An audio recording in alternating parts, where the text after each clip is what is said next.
Hi everyone, you are with tech talk with Lalitesh YouTube channel.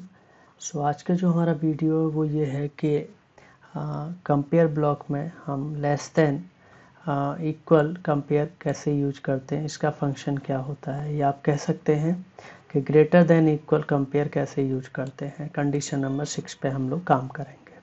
तो सबसे पहले मैं बता देता हूँ कि क्या है कि कॉम्बिनेशन ऑफ, अभी तक आपने ग्रेटर देन ब्लॉक भी पढ़ा, आपने इक्वल ब्लॉक भी पढ़ा, लेकिन एक ऐसा ब्लॉक भी आता है जिसको बोलते हैं greater than and equal combination. यानी क्या होता है कि जब वैल्यू 1 हमारी ज़्यादा हो जाए वैल्यू 2 से, तो उसको बोलते हैं ग्रेटर देन। लेकिन मैं चाहता हूँ वैल्यू 1 और वैल्यू 2 बराबर या वैल्यू 1 ज़्यादा हो जाए वैल्यू 2 से, तो भी आउटपुट मेरा ऑन हो, उस ब्लॉक को बोलते हैं ग्रेटर देन इक्वल ब्लॉक।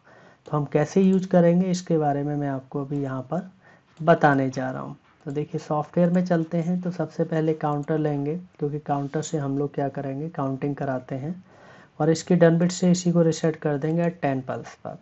तो सबसे पहले ऊपर कंपेयर में जाएंगे और यहाँ पर एक ब्लॉक अवेलेबल है और उसको बोलते हैं GEQ, यानी ग्रेटर देन और इक्वल ब्लॉक।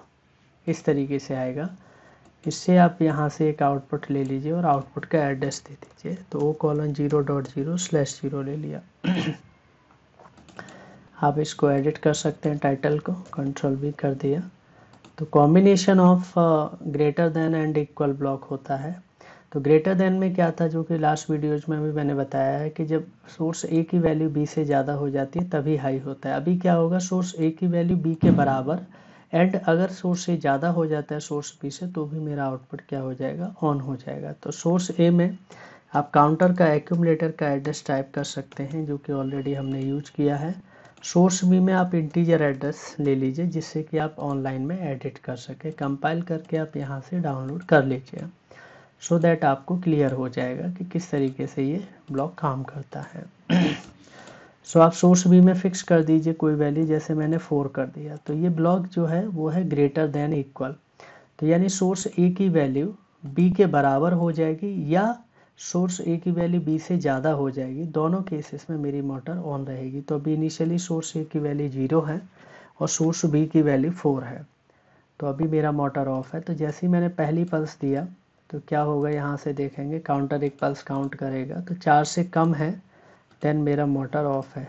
नेक्स्ट पल्स देंगे तो मेरा क्या है, अभी यहाँ पर एक्यूमुलेटर 2 पे आ गया, 4 से कम है, अभी भी मोटर ऑफ है। मैं एक और पल्स दूंगा, 3 पे चला गया काउंटर, 1 मोर, ये मेरा 4 पे हो गया।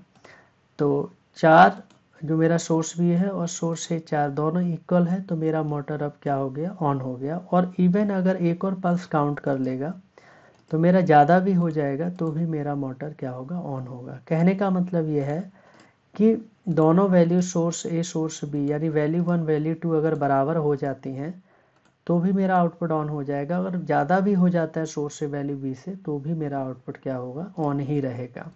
तो ये जो ब्लॉक है ये बेसिकली ग्रेटर देन और इक्वल ब्लॉक है, यानी इक्वल और ग्रेटर देन ब्लॉक का क्या है, ये कॉम्बिनेशन होता है।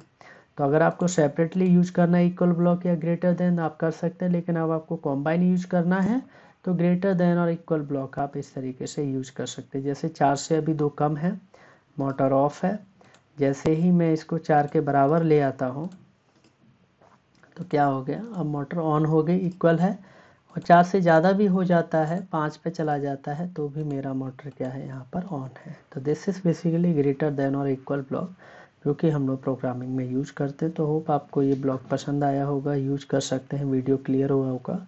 आप इसको लाइक कर दीजिएगा एंड चैनल को सब्सक्राइब जरूर करें, शेयर करें। So thanks for watching my videos, thank you.